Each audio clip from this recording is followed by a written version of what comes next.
Welcome back to the Big Tire Garage. Now, today we're kicking things off behind the wheel of a truck because today is going to be one of my Regear videos that I specialize in. Now, this truck, it's actually my son's truck. I built it on my TV show Four Wheeler a few years ago. It's a 2010 Chevrolet Silverado. I put a super lift on it. I put a Littner Designs bed rack on the back with some cool overlanding stuff back there. It's end fab bumpers and some off-road lights. But I didn't do one thing, and that is I did not re-gear the truck. This truck from the factory is equipped with the lowest gear ratio that you could get. Lowest, numerically, highest when you actually do the math. So it's like a 3.05 to 1. And that was great when the truck was stock on super small tires. I think they were like 28s from the factory. But right now, this thing is rolling around on essentially a set of 35s. And it just doesn't work right. I have done a throttle intercept on it, driving it in tow haul mode. But all those things don't fix the fact that the truck really needs to be re-geared. And this is the number one thing that I think people forget when they buy a truck and they put larger wheels and tires on it and they just think, oh, I don't need to re-gear it, it's perfectly fine. Well, it is and it isn't. It does lose a little bit of power out of the gate. The bigger issue is that right now, you can't get the converter to lock up when you're driving unless you're going above 70 miles an hour. Anything between 55 and 60 when you're driving just on these smaller back roads or these smaller highways and a lower speed limit, the torque converter won't lock up. And the torque converter lockup is where all the load is removed from the engine. You want the torque converter to lock up. It takes heat out of the transmission. It takes load off the engine. It's how you get better fuel economy. And the easiest way to solve this problem is going to be to re-gear the truck and put appropriate gears in it. I've done the math and it says I need like a 4.0 to 1, maybe a 390.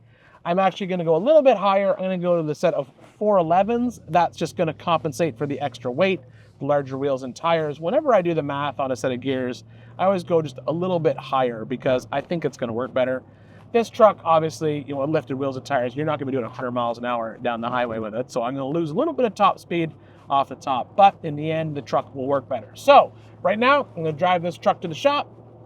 We'll pull it inside, and we'll start taking it apart after a cup of coffee.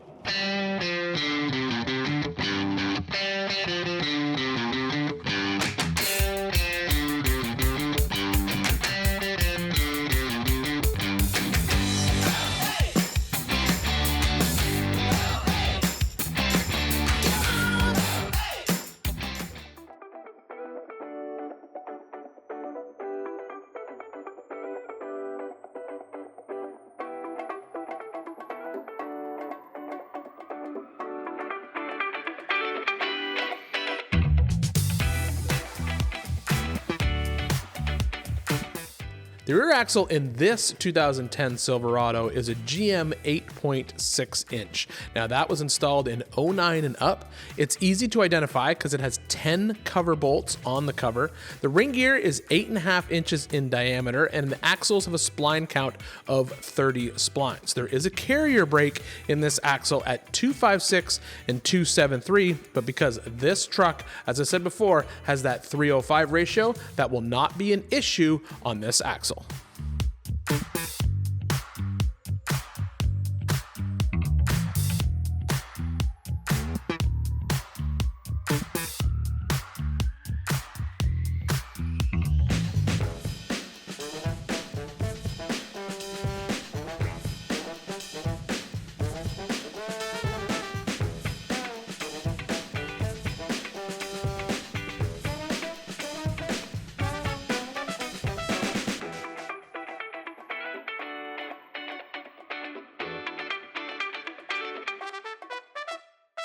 To remove the C-clips on these axles, it can be a little bit tricky. You want to make sure that this block remains centered inside the differential. So when you push the axle forward, the end of the shaft goes into the hole that's in this block.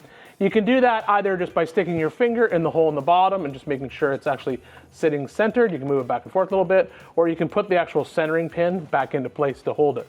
But once the axle goes into the block in the middle, it'll get just far enough that the C-clip still won't come out no matter what you do. So then what you do is you spin the C-clip to the back side of the axle so you can see the little open part at the end of the shaft. Take a pry bar, reach in here, grab the axle, and just pull it into the centering block, and then the C-clip is literally just gonna fall out. Then to take the axle shaft out, you're gonna pry on the flange using the brake shoes as a lever. And that is how you remove the C-clip inside the axle.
One thing you're going to want to pay attention to on this axle is once you get the carrier out on the bench, this generation of axle, the ring gear bolts are reverse thread. So you're actually tightening them or turning them clockwise to remove them from the ring gear.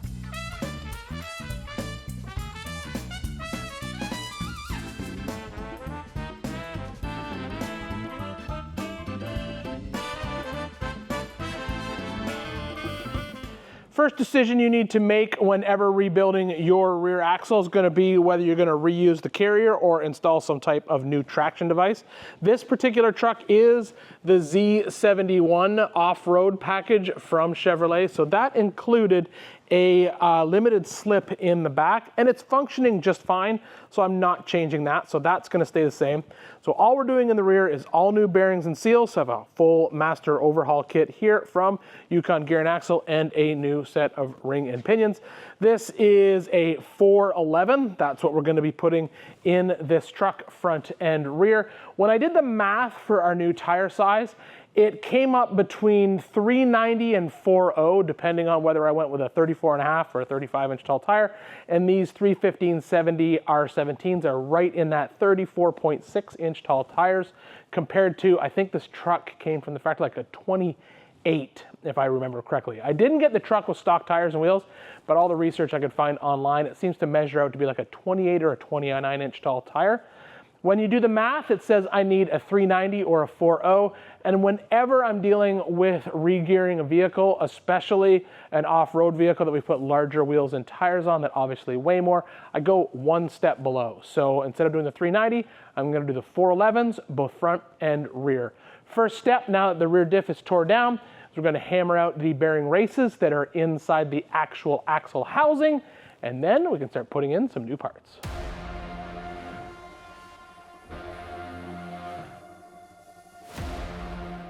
This is a step that I see a lot of novice axle builders skip. They'll just basically look at those races and the bearings on the pinion and just determine that, you know, they look okay, so I'm not going to replace them. But this is something that you definitely want to do. It's a little bit tricky, but if you have a long pry bar, this is called a lady's finger pry bar or crow pry bar that I have here, you can hammer those races out. And then Yukon has these bearing race drivers. I'll put a link to those in the description below. They just make the job a lot easier. You want to replace these bearing races because I have seen in the past where your new bearings that come with your install kit, they have a different angle on the taper. And if you just put bearings on your pinion and not races in the housing, I have seen those fail in the past. So you want to install new races every time you put new bearings inside that axle.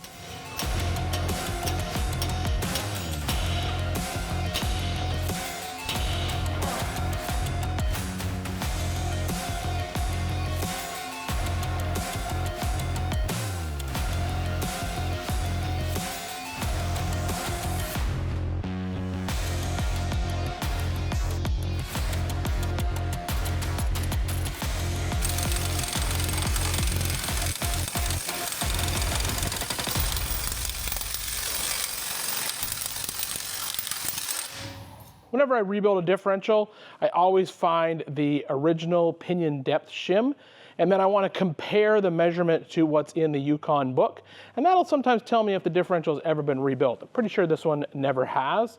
This factory shim looks like a factory shim. You can tell by the little ears on it, and it measures 0.037 of an inch, and that is exactly what the factory depth is in the Yukon manual. So I'm just going to reuse this shim underneath the large bearing on the pinion, and that will be where we start for our pinion depth.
The rear axle in the Silverado is a crush sleeve axle, so we use a crush sleeve to set pinion bearing preload.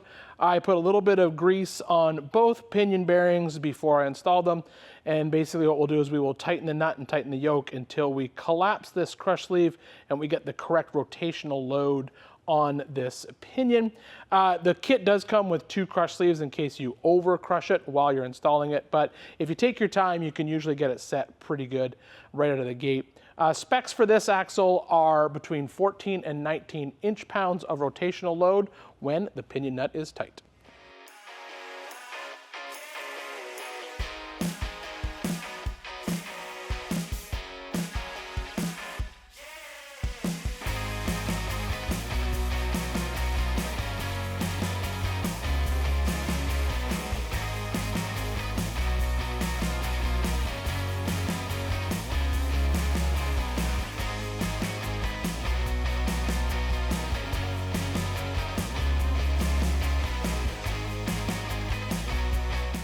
When you're crushing the crush sleeve with your impact, you don't want to over tighten it. So what I like to do is readjust the socket every single time, and I pick a spot on the socket that I can see. In this case, I'm looking at basically the size of the socket that's stamped on it, and that way I can see how much it turns as I tighten it. I only do it 1/8 of a turn at a time until I get the correct pinion bearing preload. If you over tighten it, don't just run it, take it back apart and redo it with a new crush sleeve.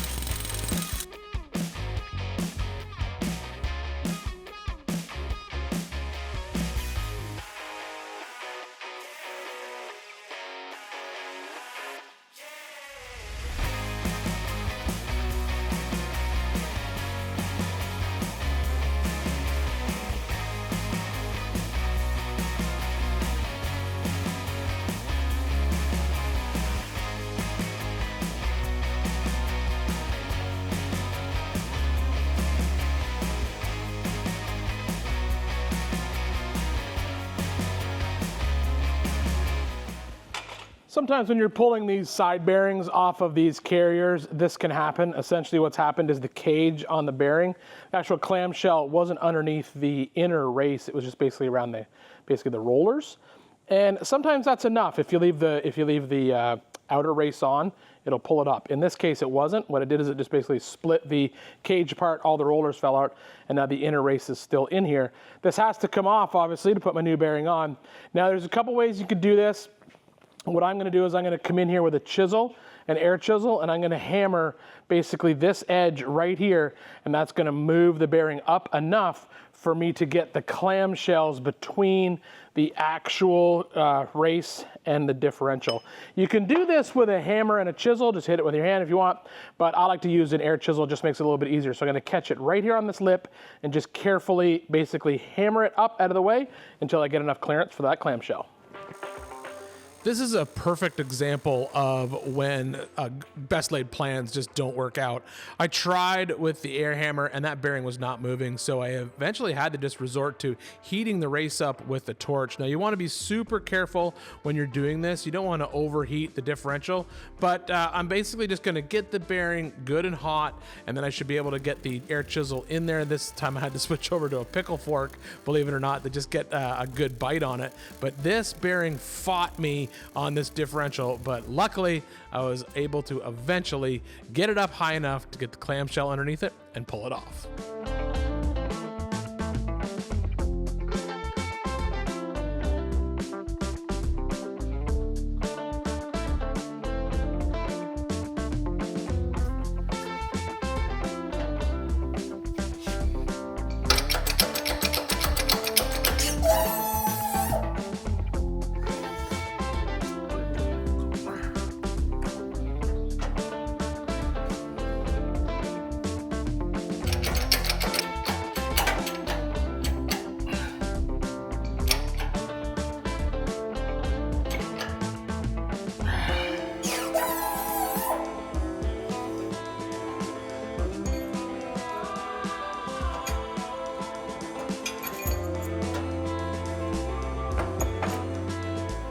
There's lots of schools of thought on pulling this ring gear onto the differential. I normally do not have to heat up ring gears. They'll just basically slide on past these factory differentials. I like to use the old bolts to pull it up, and that way I'm not putting too much stretch on the new bolts. Then I'll put the thread locking compound on the new bolts and install them. Remember, this differential ring gear bolts are reverse thread, so you're turning them counterclockwise to tighten them.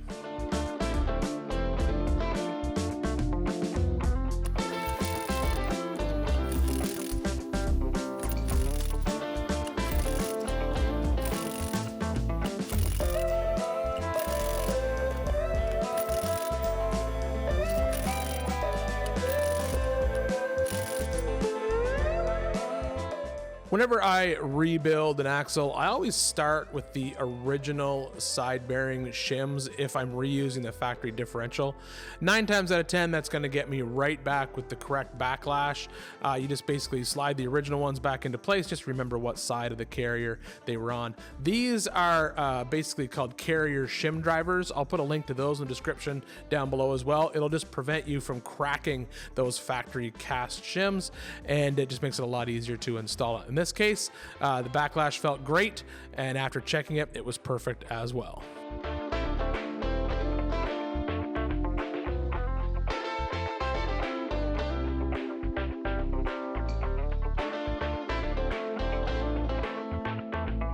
Everything put back together, do a paint check on the gear teeth. I'm very happy with the pattern that is on here. Once again, we talk about pattern a lot when we rebuild an axle, and the ideal pattern is a cigar shape in the center of both sides of the tooth, essentially, but you can't always get that. So in this case, I have a cigar shape right here, and then on the opposite side of the tooth, I have the exact same, so it's basically on the outer edge of the tooth, so it's basically stretching that pattern across the tooth. That's exactly what I want. You don't want to see the pattern falling off the inside of the tooth or the outside of the tooth, or basically squishing all that compound out of the valley down inside.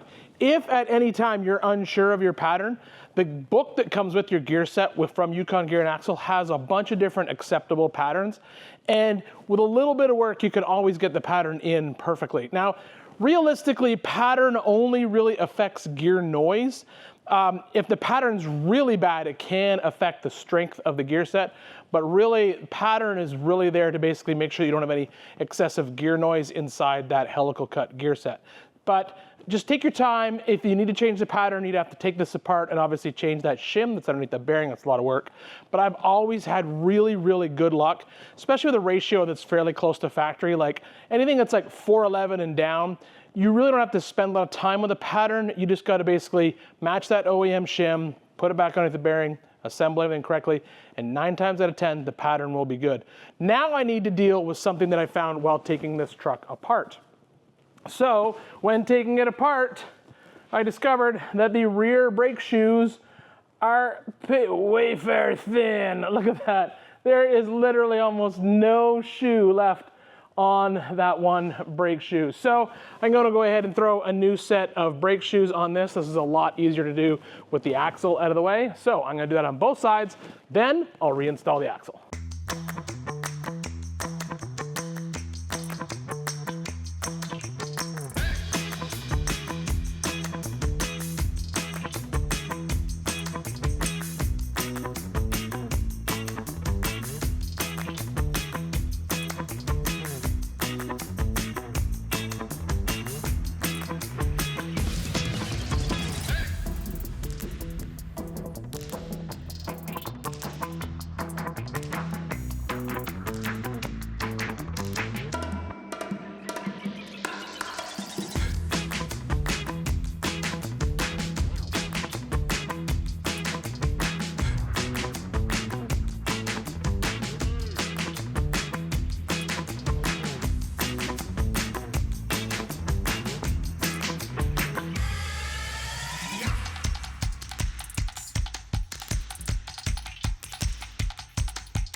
The front of the 2010 Silverado, like almost all of GM's IFS four-wheel drive trucks, uses an all aluminum clamshell differential assembly, and that allows it to have this independent front suspension with 2 CV half shafts. Now, in order to re-gear that front axle, that entire clamshell must be removed from the truck. Now, sometimes it's a little bit trickier than others, but honestly, if the truck already has a lift on it like this one, it's actually not that bad because the axle's already been lowered inside of the frame with these drop-down brackets. You can see there's one drop-down bracket there, and there is another drop-down bracket over here. Those drop-down brackets are there to improve the angle on the CV shafts up front, and that allows you to get actually easier access to that front differential than it was if it was actually sitting up further inside the truck. So step 1 right now is going to be to remove that differential and get it out on the bench.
General Motors used 2 different sizes of these clamshell differential assemblies. This is the smaller one because this truck is a 1500. So this is an 8 1/4. So that means that the ring gear is obviously 8 1/4 inches. It has 2 axle shafts. Technically, there's 1 axle shaft on this side and then a small stub shaft on the far side. Each one of those has 28 splines. Now this is the 4-wheel drive actuator right here, and that basically runs a fork that'll basically lock the 2 axles together, and this basically allows you to disconnect the driveline from the vehicle. It's supposed to help with fuel mileage. Whenever you're rebuilding these clamshell differentials, it kind of always follows the same procedure. Step 1, we're going to remove this actual axle tube or axle assembly off the long side, and then we'll simply remove the bolts around the perimeter of the clamshell, disassemble it. Then we can go ahead and pull the pinion out, pull the other stub axle out on the other side, and then we should be able to lift the differential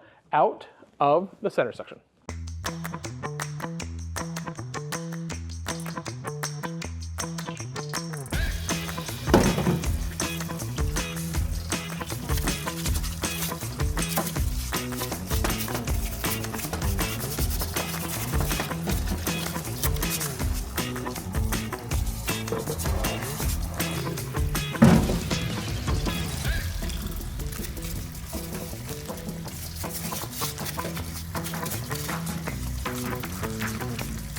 We're going to be installing the same 411 gear set up front that we put in the back. This is a Yukon 411:1 ratio. Now this is what's called a reverse rotation or high pinion gear set. That just means that the pinion intersects the ring gear above the axle center line. That's why it's called a high pinion differential. And a complete master overhaul kit.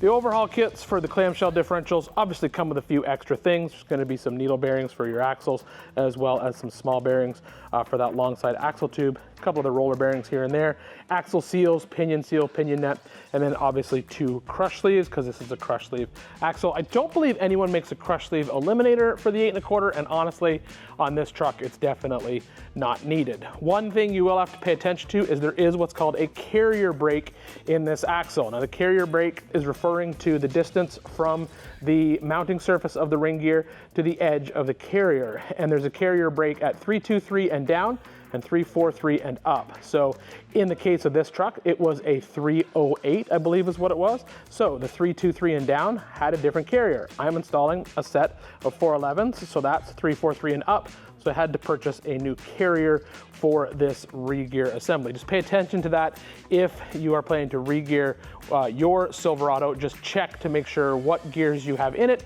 in case you need to order a new carrier. Step 1 in this is going to be to press bearings onto the carrier, mount the ring gear onto the carrier, and then we can start assembly.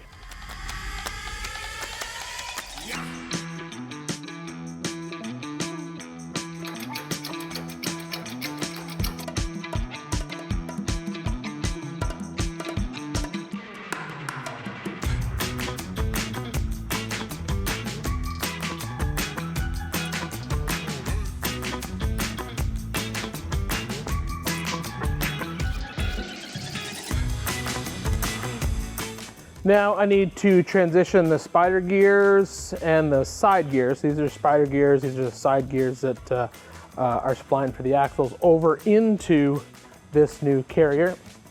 To do that, there's a roll pin right here. We need to hammer this roll pin out, probably actually hammer it from this side out, and then we can take the cross shaft out, and then we can just move everything out of this carrier and put it in the new one.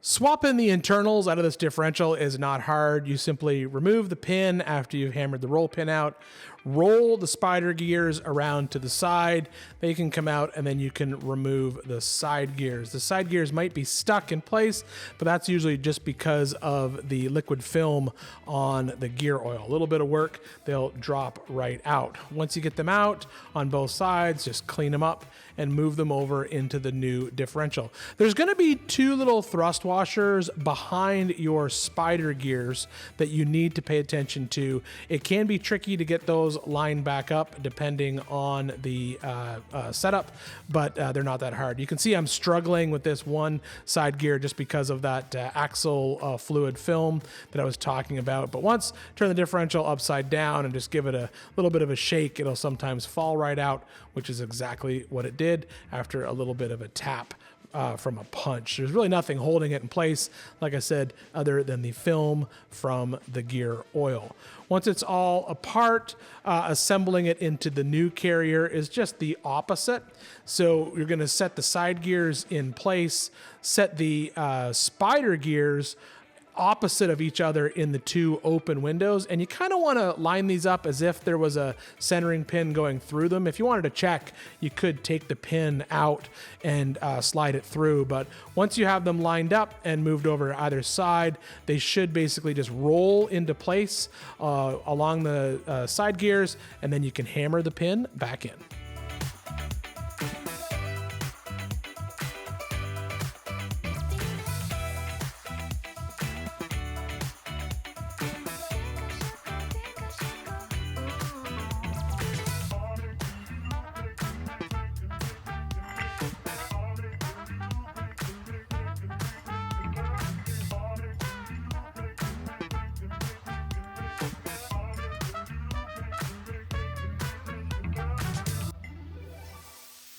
Just like the rear axle on the Silverado, the front differential also uses reverse thread on that ring gear. So just make sure that you're paying attention to that when you are installing it. And just like the rear axle, I go after that master shim that is behind that main pinion bearing just to check it against the specifications inside the Yukon book.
The only real difficulty to the clamshell style differential is that in order to check backlash and your gear tooth pattern, you have to essentially fully assemble the differential, run the pattern around, and check. Now the pattern is set, as we said before, by the master shim. I pulled the original master shim off of the old pinion and installed it on the new one. Set my pinion bearing preload, which is right at 19 inch-pounds of rotational load. And now I'm happy with this pattern. If this pattern was not good, we'd have to swap out the shim that is underneath this bearing on the pinion. Now, as for backlash, that's where things get a little bit tricky because you're trying to get a dial indicator onto one of those ring gear teeth, and in this case, it's basically covered up by two pieces of aluminum. Now, there is a special tool that the OEs use that you can basically drop into the housing and it rests on one of the teeth, and then you can use your dial indicator on that little special tool. But I don't have that tool. I do have a 90-degree dial indicator that works on some of these applications, but I've never tried it on one of these GM differentials, so we'll see if that works. And then if I can't get that to work, the next step is to simply measure backlash at the yoke. You can measure your backlash right up against the yoke, just rock the yoke back and forth, and then you just have to do a little bit of math. Whatever you measure here, you need to take 70% of that, and that is the actual backlash measurement. Now, I've mentioned that in the past when I did a Toyota rebuild differential video on this channel, And people asked where I got that information. And I actually got that information of an old book that I've had for years. It's from Randy Lyman. That's Randy from the Randy's Ring and Pinion. And he was the one who first put that out there, that you could actually measure backlash that way. And I verified it. I took a Toyota differential. I was able to get my 90-degree dial indicator in on the ring gear, and I was able to measure it and then compare it to the measurement on the yoke, and they were within spec. You gotta remember, backlash, it's basically a sliding scale, right? It's between 6 and 10 thousandths of an inch. So if you measured it and did the math and ended up with 7, but the actual number was 6, it's no big deal, because you're inside that spec for that backlash. And in all honesty, once you've done enough differentials, backlash is something that you can just tell more by the sound it makes than by the feel with your hand. Once you've done a few hundred diffs, you'll be able to just grab the ring gear, rock it back and forth. It's always good to verify it, but once you hear the sound of proper backlash, you kind of never forget it. So at this point, I'm happy with my backlash. I'm happy with my gear tooth pattern. Now it's time to fully assemble.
So the truck's now done, it's out of the shop, and it's ready to go on a test drive right now.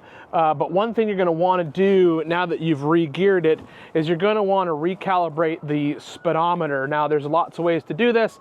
You could use a small handheld tuning device, but what I like to use is HP Tuners. That is a software system that you can use on your laptop and do much more than just change the gear and tire size. But to do the gear and tire size, it's actually pretty simple. They actually have this thing called a gear and tire wizard that allows you to just adjust your gear ratio inside the computer. And then when you're done, you can go ahead and just write that file into the ECU of the truck, and then it's good to go. So let's go for a little test drive. So right now, the truck actually feels really, really good. It feels like it should feel as a factory pickup truck. It feels like we're basically driving down the road with this truck with no lift at all, no oversized tires and wheels. The speedo's bang on. I've checked it with the GPS on my phone, and so I can say that this has been an absolute win. This is what this truck needed from the very beginning. I should have re-geared this thing right out of the gate, because now it's like driving a stock 2010 Silverado. It just looks a lot cooler. Let me know what vehicle you want to see regeared next. I'll add it to my list of vehicles to regear and show you on this series of differential rebuilds. And as always, thanks for watching, and we'll see you next time in the Big Tire Garage.